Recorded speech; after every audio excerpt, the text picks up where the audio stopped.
오늘 우리에게 주신 하나님의 말씀은 구약 성경 신명기 12장 8절에서 19절까지 말씀입니다. 구약 성경 신명기 12장 8절에서 19절까지 말씀입니다.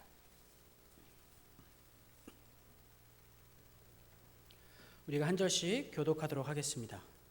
우리가 오늘 여기에서는 각기 소견대로 하였거니와 너희가 거기에서는 그렇게 하지 말지니라.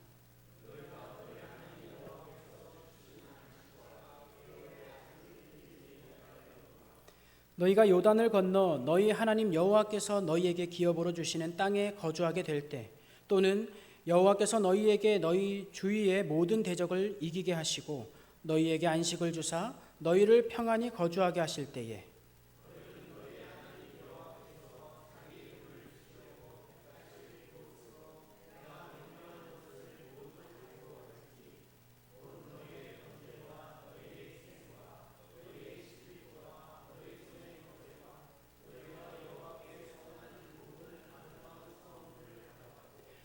너희와 너희의 자녀와 노비와 함께 너희의 하나님 여호와 앞에서 즐거워할 것이요 내 성중에 있는 레위인과도 그리할지니 레위인은 너희 중에 분깃이나 기업이 없음이니라.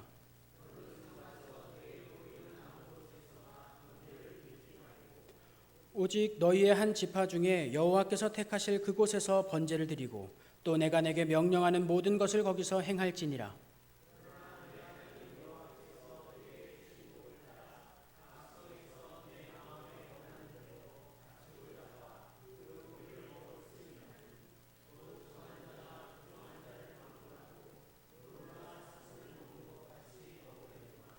오직 그 피는 먹지 말고 물같이 땅에 쏟을 것이며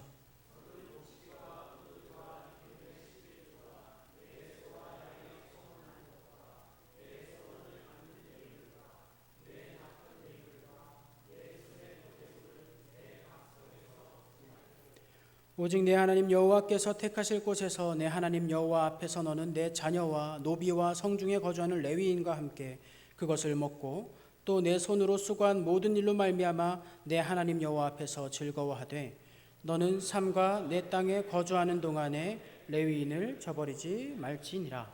아멘. 하나님께서 함께 하십니다. 네. 신명기 12장에서부터 26장까지의 내용은 보다 세세한 율법들에 대해서 등장하고 있습니다. 11장까지의 내용이 어떤 것이었냐면 구원받은 하나님의 백성들이 가나안 땅에 들어가서 약속의 땅에 들어가서 어떤 방향성을 가지고 살아갈 것이냐에 대한 어떤 대략적인 그림, 전체적인 그림을 그려줬다면 이제 12장에서부터는 본격적으로 그 삶에 직접적으로 들어갔을 때 세세하게 구체적으로 어떤 모습의 삶을 살아라라는 것을 알려주고 있는 모습입니다. 12장에서 16장까지는 특히 제사와 관련된 규정들에 대해 나와 있습니다. 오늘 우리가 함께 살펴볼 것은 구약의 이 시대에 제사가 어떻게 드려졌고 또 제사가 가지는 의미나 목적에 대한 것들을 살펴볼 것이고요.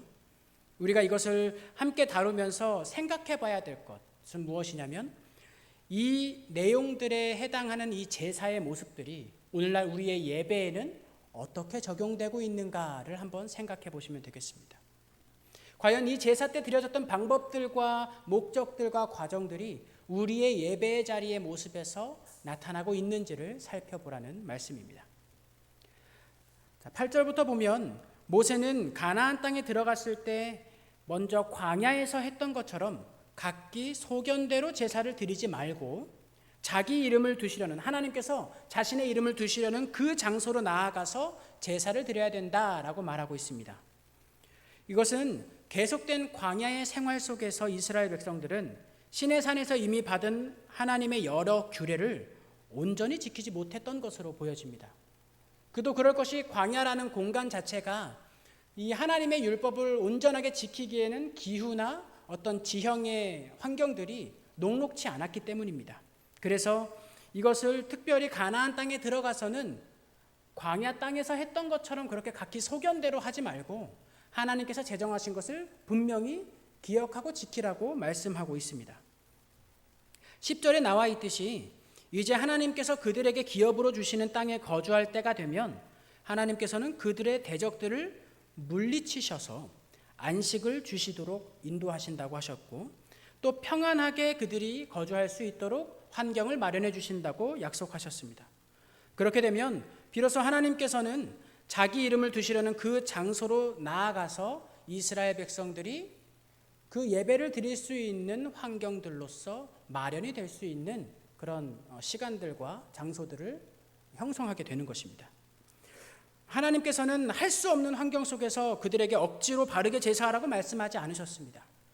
할 수 있는 환경을 만들어 주시고는 그 안에 지킬 수 있는 율례와 법도들을 알려주셨던 것이죠.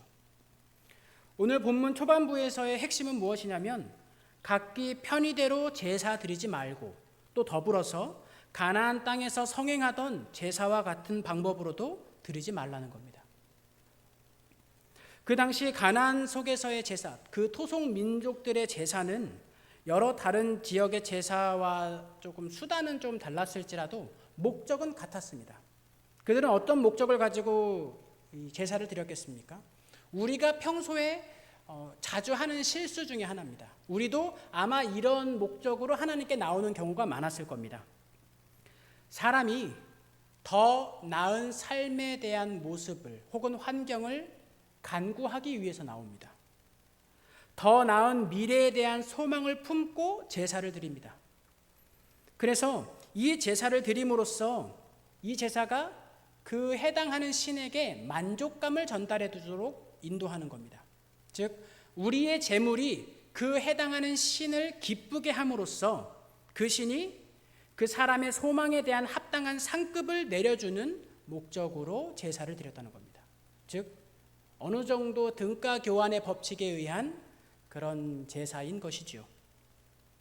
그래서 이들의 목적은 궁극적으로 자신의 이익 혹은 욕망의 실현이었으면서 동시에 이것을 차지하기 위해, 이것을 얻어내기 위해 그 해당하는 신을 만족시키는 것이 1차적인 목적이었습니다. 가나안의 대표적인 신은 바알이었고 그 바알의 아내격인 신은 아스타롯이라고 하는 그런 유명한 신이었습니다. 이 바알이라는 신은 보통 지역마다 존재하는 지역신입니다. 주로 그 지역의 하늘과 기후를 담당하는 것으로 여겨졌습니다. 그래서 부올 지역 사람들이 섬기는 지역신을 바알 부올이라고 하고, 또 블레셋의 경우는 바알 세불이라고 부르고, 또 세겜 지역은 바알 브릿이라고 하면서 그 해당하는 동네와 바알이라는 신을 합성하는 형식으로서 그들의 신을 섬기곤 했습니다. 또한 지역마다 이 대표하는 신의 바알도 있지만 가나안의 경우에는 특별히 또 아스다롯을 많이 섬겼는데 그 이유는 가나안이 농경사회를 이루고 있었기 때문입니다.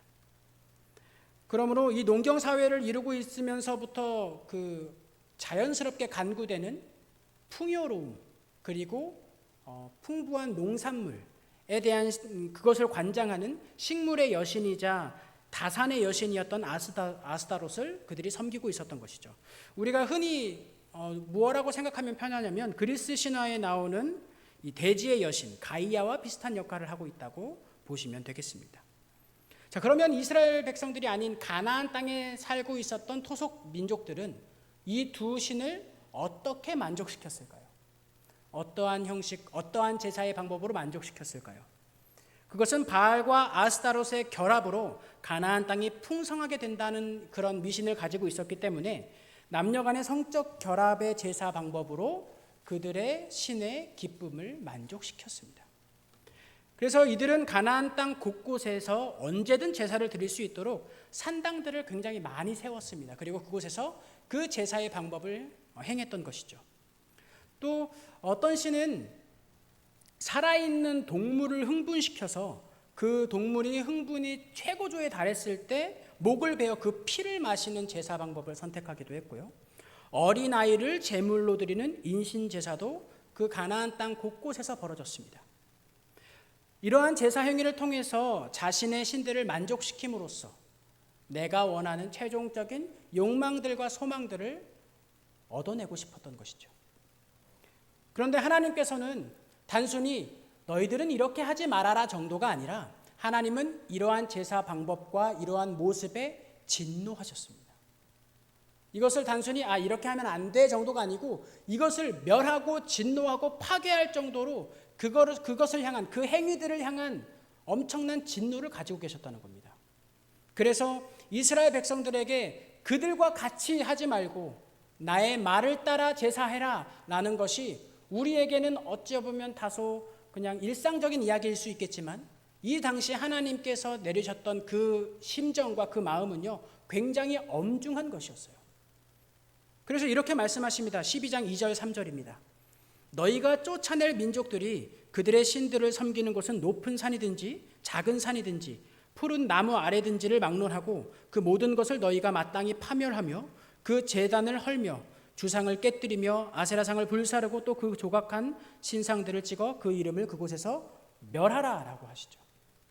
여기에 나오는 산 그리고 푸른 나무 아래 이런 지역들은요, 해당 그 신들이 좋아하는 지역으로서 주로 그 공간에 산당을 지어졌기 때문에 언급되고 있습니다. 하나님께서는 그들의 이름이 다시는 이 가나안 땅에, 가나안의 지역에 등장하지 않도록 멸하도록 하라고 말씀하셨습니다. 하나님께서는 이러한 제사를 원하지 않으셨어요.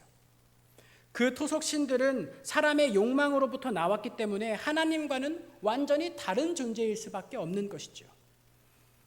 그래서 하나님께서는 가나안 지역 중 일정한 한 공간을 선택하시고 그곳에 하나님의 이름을 두어 하나님의 존재와 영광이 드러나도록 하시겠다라고 말씀하시면서 너희들은 이제 다 그 공간으로 나와서 예배하고 제사해라 라고 했던 것입니다.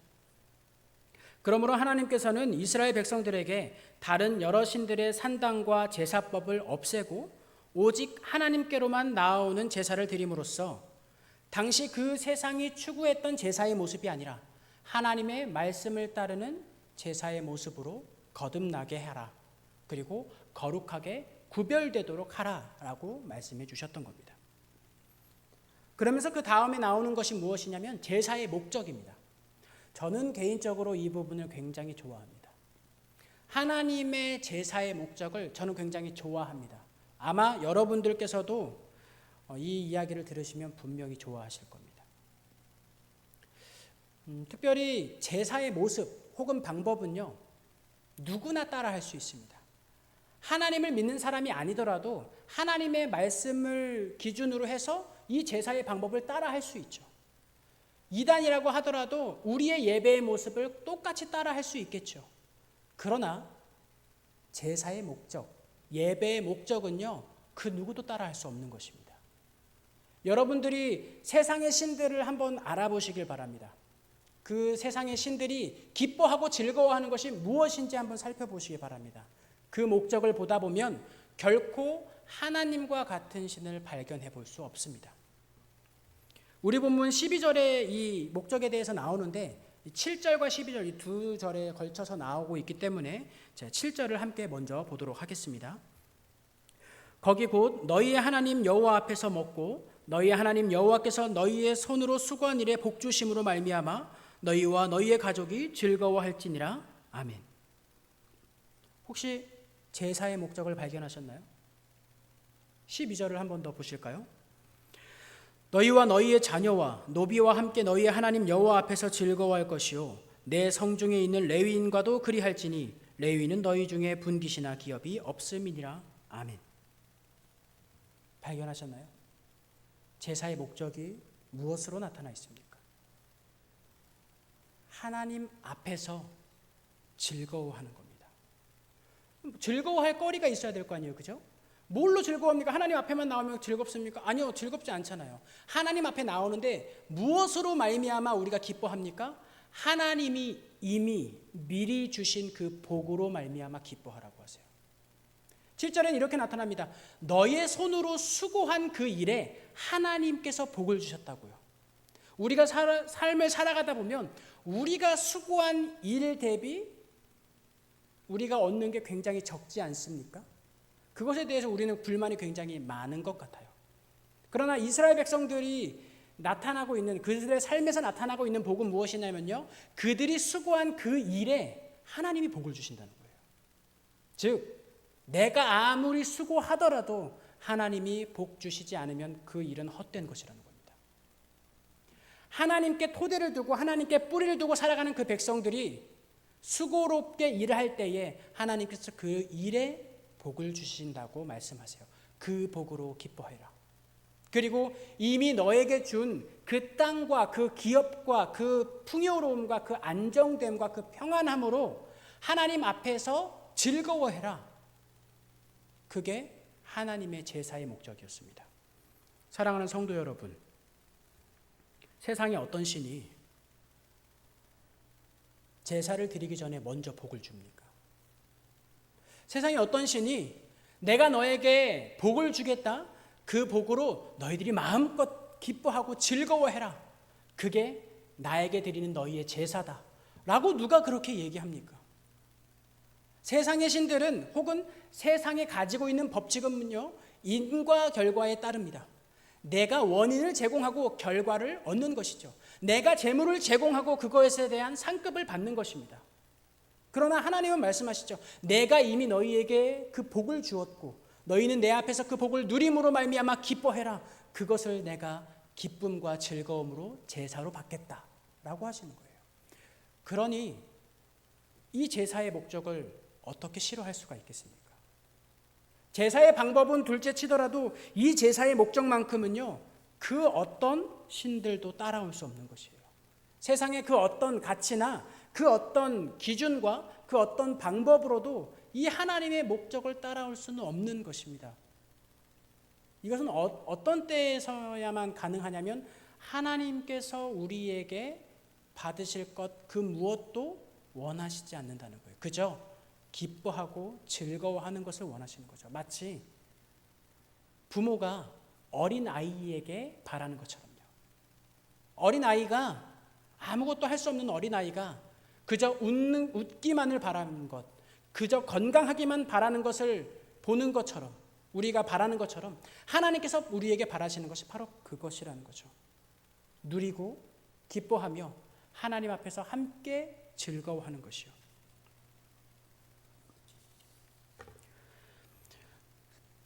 언제나 등가 교환의 법칙을 따라 상응하는 내 소원을 받아가는 것이 아니라 풍성한 복과 평안을 누림으로써 단순히 나 혼자 즐거워하는 것도 아니고 나의 가족들, 내 종들, 가난한 자들, 분깃이 없는 자들과 함께 더불어 즐거워하는 것이 제사라고 말씀하시는 거예요. 19절에는 마지막 절인데요. 오늘 함께 봤던 말씀 중에 마지막 절인데 여기에는 특별히 또 하나 강조되는 게 있습니다. 그것은 너는 삼가 내 땅에 거주하는 동안에 레위인을 저버리지 말지니라 라는 말씀이죠. 이것은 무엇이냐면 레위인은 당시 하나님께서 담당하시고 또 직접 먹이시겠다고 약속해 주신 지파입니다. 그러므로 그들에게는 돌아가는 기업과 땅, 분깃이 없습니다. 그들은 하나님이 돌보시지 않으면 먹지도 못하고 어디서 머리 대고 잘 두고 또 없는 것입니다. 그런데 하나님께서는 그 레위인들에게 그렇게 직접 해 주시겠다고 약속해 주셨으면서 그 일을 직접 행하시지는 않으세요. 직접 하나님께서 갑자기 천막을 만들어가지고 침대를 제공해 주는 것이 아니라는 겁니다.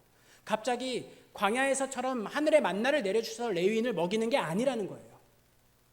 누구를 통해서 이 레위인들을 보살피냐면 그 하나님의 말씀을 따르는 백성들을 통해서 레위인을 보살피세요.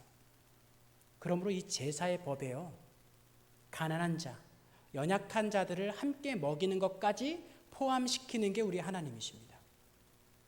나를 위해서 너희들이 거룩한 것, 귀한 것, 많은 것을 가지고 나오라 라는 말씀을 하시는 게 아니라 나를 위해서 너희가 너희 주변의 사람들과 즐겨라. 내가 너희에게 복으로서 내려준 그 풍요로움을 가지고 너희와 연약한 자들과 없는 이들과 부족한 자들과 함께 더불어 즐겨라 라고 말씀하시는 거예요. 또한 네 모든 것을 다 바쳐서 즐겨라 라고 하지 않습니다. 나눌 수 있는 그 범위를 하나님께서 정하시지 않으세요. 너희들이 나눌 수 있을 만큼 나누라는 것이죠. 그것이 하나님께 나아오는 제사의 목적이었던 것입니다.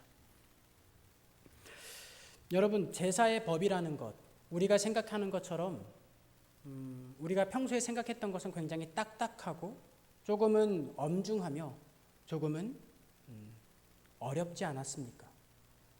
그러나 이 제사의 목적을 들여다보면 그 딱딱함과 약간 엄중한 것은 없고 하나님의 사랑과 은혜와 함께 나누어지는 그 평강이 남아있다는 것을 우리는 바라볼 수가 있습니다.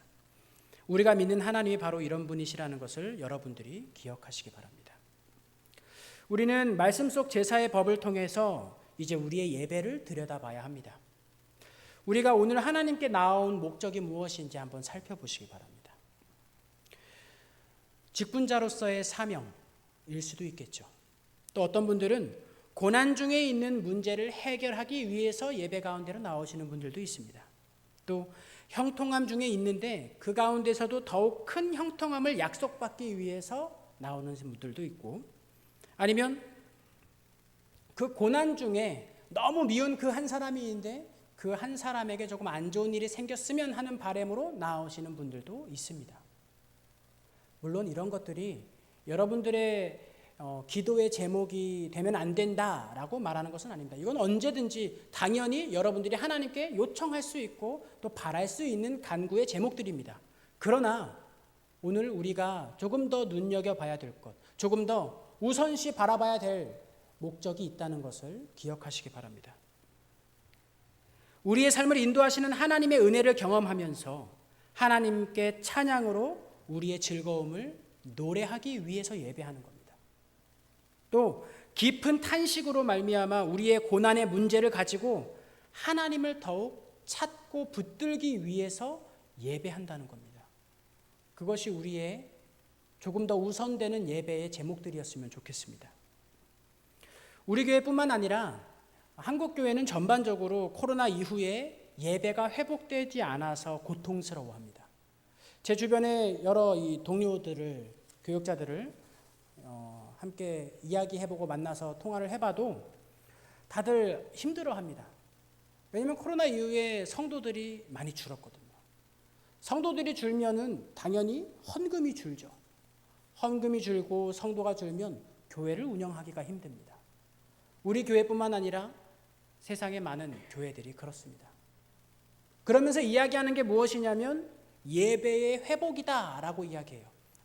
예배가 빨리 회복돼야 될 텐데. 우리가 합리적으로 생각해 보면 과연 그렇게 이야기하는 예배의 회복은 과연 뭘까라는 거예요. 예배가 회복된다는 건 성도들이 예전만큼 많이 나오는 게 예배가 회복된 건가?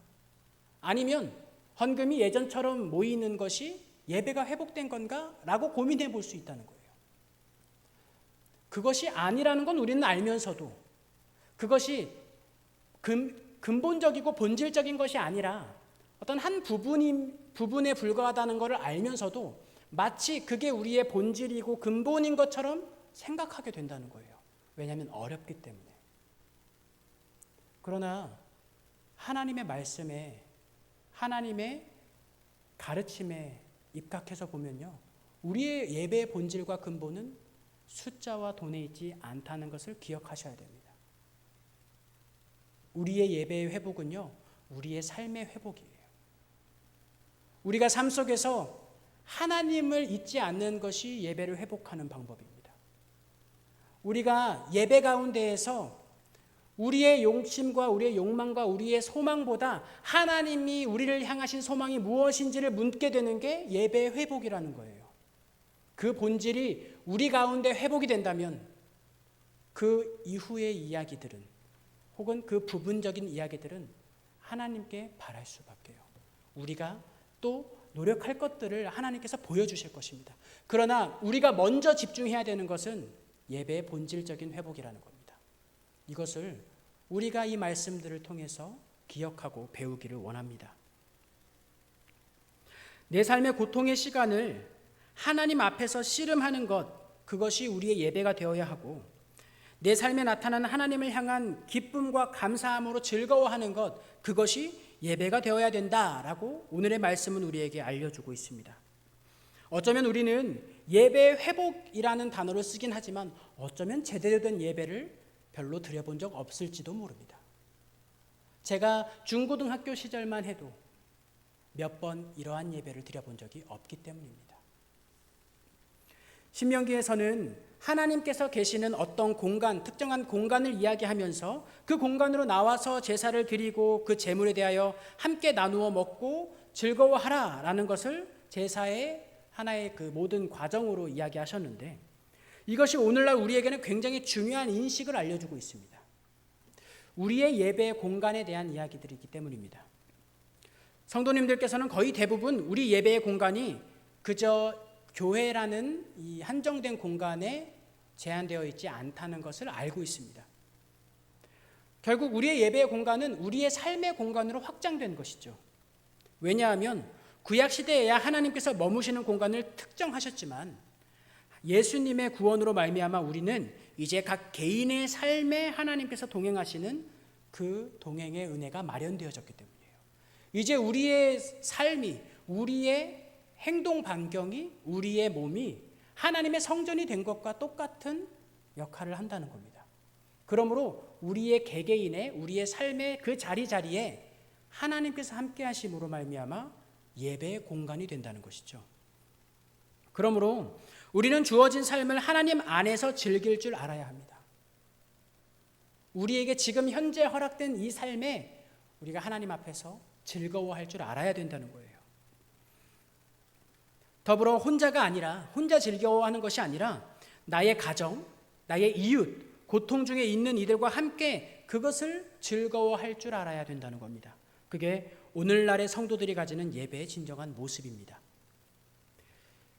이러한 예배를 우리가 일상 속에서 드리다가 수요일, 금요일, 주일에 함께 모여서 우리가 한 주간 동안 하나님 앞에서 울고 웃었던 것들을 기억하며 오롯이 우리의 사랑이신 하나님을 찬양하고 기뻐하는 예배를 드리는 것이 공적인 예배입니다. 그러므로 만약 여러분들이 일상에서의 예배의 회복이 일어나지 않는다면, 일상에서 온전한 예배를 드리지 못한다면 굉장히 높은 확률로 공적인 예배 역시 온전해지기 힘듭니다. 왜냐하면 공적인 예배는 일상에서의 하나님과의 만남 없이는 결코 쉽게 찾아올 수 없기 때문입니다. 만약 우리가 일상의 예배를 회복하지 않는다면 우리의 지금 공적인 예배는 하나님과의 교제가 일어나지 않는 예배, 다소 딱딱하고 등가 교환적인 예배, 혹은 죽음과 나에게 찾아오는 알 수 없는 손해에 대한 방어막을 제공해주는 안전장치로서의 예배에 불과하게 될 겁니다. 굉장히 높은 확률로요. 그러므로 여러분, 우리는 하나님 앞에서 이 시간 함께 기도하기를 원합니다. 여러분들의 삶을 돌아보면서, 여러분들의 하루하루를 돌아보면서 우리가 예배자의 모습이었는지를 살펴보시기 바랍니다. 예배자의 모습은 도덕적으로 윤리적으로 뛰어난 것이 아닙니다. 늘 하나님을 생각하며 자신의 삶을 살아가는 사람입니다. 예를 들면요, 별거 없는 오늘에 감사할 줄 아는 사람이에요.